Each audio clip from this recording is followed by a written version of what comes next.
Hello दोस्तों, स्वागत है आप सभी का फिर से हमारे एक न्यू वीडियो में। तो दोस्तों यहाँ पर मैं आपको बताना चाहूँगा कि आज बिहार बीएड का जो सीट अलॉटमेंट का जो डेट था, तो फिलहाल ऐसे बहुत सारे स्टूडेंट का जो सीट अलॉटमेंट था उस अलॉटमेंट को दिखा दिया गया है कि किस कॉलेज में उनको सीट मिला है। साथ ही साथ दोस्तों मैक्सिमम ऐसे भी स्टूडेंट्स हैं जिनको सीट अलॉट नहीं किया गया है। तो जिनको सीट अलॉट नहीं किया गया है उसमें उन लोगों में कुछ इस तरह का मैसेज आपको आ रहा है कि seat not a lot in first counselling, यानी कि फर्स्ट काउंसलिंग में जो है आपका सीट अलॉट नहीं किया गया है। तो यहाँ पर मेनली आज का वीडियो जो दोस्तों यहाँ पर मैं बना रहा हूँ, मेनली दो क्वेश्चन है यहाँ पे। पहला क्वेश्चन ये है कि अगर ऐसे स्टूडेंट्स का जिनका सीट अलॉट नहीं हुआ है तो अब वो क्या करेंगे अगर उन्हें एडमिशन लेना है, या फिर ऐसे भी बहुत सारे दोस्तों स्टूडेंट्स हैं जिनका सीट तो अलॉट हो गया है बट वो ये चाह रहे हैं कि उनको जिस कॉलेज में सीट अलॉट हुआ है उस कॉलेज में वो एडमिशन नहीं लेना चाहते हैं बल्कि दूसरे कॉलेज में वो एडमिशन लेना चाहते हैं।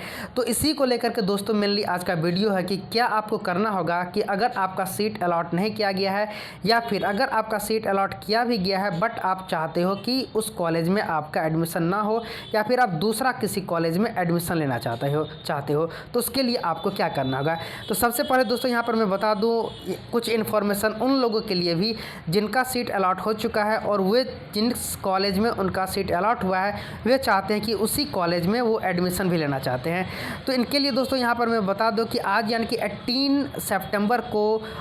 कॉलेज अलॉटेड का जो सीट है वो डिस्प्ले हो चुका है। तो आप ऐसे स्टूडेंट जो एडमिशन लेना चाहते हैं उन लोगों को 19 सितंबर से 25 सितंबर के बीच में 3000 का एक कन्फर्मेशन पेमेंट करना होगा।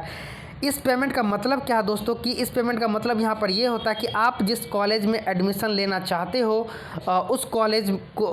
को एक तरह से आप कंफर्म कर रहे हो कि हाँ मुझे एडमिशन लेना है। और साथ ही साथ दोस्तों अगर पेपर वेरिफिकेशन का बात करें तो 22 सितंबर से 29 सितंबर तक आपका उन लोगों का पेपर वेरिफिकेशन भी होगा जिनको एडमिशन लेना है। अब मेन और साथ ही साथ दोस्तों यहाँ पर कुछ मैं डिटेल भी आपको बता दूँ तो यहाँ पर कुछ डॉक्यूमेंट्स के भी बारे में मेंशन है कि क्या क्या डॉक्यूमेंट्स आपको चाहिए, तो वो भी यहाँ पर मैंने मेंशन किया हुआ है। आप इन सारे डॉक्यूमेंट्स को भी देख सकते हो, जैसे एडमिट कार्ड हो गया, रिजल्ट कार्ड हो गया, अलॉटमेंट आपने जो पेमेंट किया है कॉलेज कंफर्मेशन का उस चीज़ का, क्लास 10th का मार्कशीट, 12th का मार्कशीट। तो कुछ पेपर हैं जो सारे पेपर को लेकर के आपको जाना होगा काउंसलिंग पे और वहाँ से फिर आपका जो आगे का एडमिशन का प्रोसेस है वो एडमिशन आपका कंप्लीट होगा। तो आते हैं दोस्तों मेन टॉपिक पे कि ऐसे स्टूडेंट जिनका सीट अलॉट नहीं हुआ है और साथ ही साथ जिनका सीट तो अलॉट हो चुका है बट वो चाहते हैं किसी दूसरे कॉलेज में एडमिशन लेना, तो उनको क्या करना होगा। तो यहाँ पर मैं आपको दोस्तों बता दूं कि उन लोगों के लिए सेकेंड राउंड काउंसलिंग और इसके बाद में भी आपको स्पॉट राउंड काउंसलिंग भी मिलेगा। तो वो कब कब होगा उसके बारे में मैं आपको बता देता हूँ, तो ध्यान से समझेंगे। सबसे पहले जो फर्स्ट राउंड वाले जिन लोगों का एडमिशन होना था, जब वे लोग एडमिशन ले लेंगे, एडमिशन उनका कंप्लीट हो जाएगा, तो उसके बाद भी बहुत सारे कॉलेज में सीट वैकेंट होगा। तो जितने भी वैकेंसी है अलग अलग कॉलेज में कितना सीट वैकेंट बच जाता है, कितना डिस्प्ले, तो उन सारे वैकेंट सीट का जो डिस्प्ले है वो आपको 1 अक्टूबर को कराया जाएगा। यानी कि 1 अक्टूबर को फिर से आपको कॉलेज को सेलेक्ट करने का ऑप्शन आएगा उन लोगों के लिए जिनको सीट अलॉट नहीं हुआ है या फिर उन लोगों के लिए जो चाहते हैं किसी दूसरे कॉलेज में एडमिशन लेना, और साथ ही साथ उनका फर्स्ट राउंड में भी उनको सीट मिल चुका है। तो आप उन लोगों को मैं बताना चाहूँगा कि सेकेंड राउंड काउंसलिंग में आप पार्टिसिपेट कर सकते हो, जिसके लिए टोटल नंबर ऑफ़ वैकेंसी जो है वो आपको 1 अक्टूबर को शो होगा। तो यहाँ पर मैं आपको दोस्तों बता दूँ कि फर्स्ट काउंसलिंग में जितना सीट शो हो रहा था ज़रूरी नहीं है कि सेकेंड काउंसलिंग में भी आपको उतना ही सीट शो होगा। यानी कि यहाँ पर सिर्फ वही सीट शो होगा जो सीट आपका वैकेंट रह गया है, या फिर मान के चलिए बहुत सारे कॉलेज में सीट फुल भी हो चुका है तो उन सारे कॉलेज का जो है आपको